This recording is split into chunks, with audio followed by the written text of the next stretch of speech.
Welcome to Raghav real estates and properties. இப்போ பார்க்க போகிற விவசாய நிலம் எங்கேன்னு பார்த்துட்டோம்னாங்க பொள்ளாச்சிங்க. பொள்ளாச்சியிலேருந்து கொஞ்சம் தூரம் ட்ராவல் பண்ணி வந்தால் நெகமத்துலேருந்து ஒரு 5 மினிட்ஸில் இந்த லேண்டை ரீச் பண்ணிடலாங்க.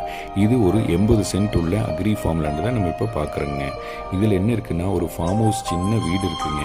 அது இல்லாமல் ஒரு 65 தென்னை மரங்கள் இருக்குது. அதுக்கு வயசுன்னு பார்த்துட்டோம்னா ஒரு 25லேருந்து 30 வயசு இருக்குங்க தென்னை மரத்துக்கு. ரோடு பேஸ்ன்னு பார்த்துட்டோம்னா இது ஒரு ஊரடி பூமியாக அமைஞ்சிருக்குங்க. ரோட்லேருந்து ஒரு 100 மீட்டர் ட்ராவல் பண்ணி வந்தோம்னா இந்த லேண்டை ரீச் பண்ணிடலாங்க. அதுவும் பார்த்திங்கன்னா ஒரு 40 அடி மண் தடம் தானுங்க. அந்த மண் தடத்தில் நம்ம இந்த பூமிக்கு வந்து ரீச் பண்ணிடலாங்க. வாட்டர் சோர்ஸ்னு பார்த்தா பிஏபி பாசனம் இருக்குங்க இந்த பூமிக்கு. அது இல்லாமல் கிணத்துல ஒரு நாள் கூட்டு இருக்குதுங்க. இந்த ஓனர் வந்து ஒரு நாளுக்கு தண்ணி கொடுத்துருவாருங்க. ஓனர் என்ன ரேட் கோட் பண்ணுறாருன்னு பார்த்தீங்கன்னா, பெர் ஏக்கர் வந்து 90 லட்ச ரூபா கேட்குறாருங்க. ஃபைனலாக வேணுங்கிறாரு. ஏதாச்சும் உட்காந்து சின்ன இதில் நெகோஷியேட் பண்ணிக்கலாங்க. மறக்காமல் நம்ம சேனலை சப்ஸ்கிரைப் பண்ணிக்கோங்க. தேங்க்யூ ஃபார் வாட்சிங்.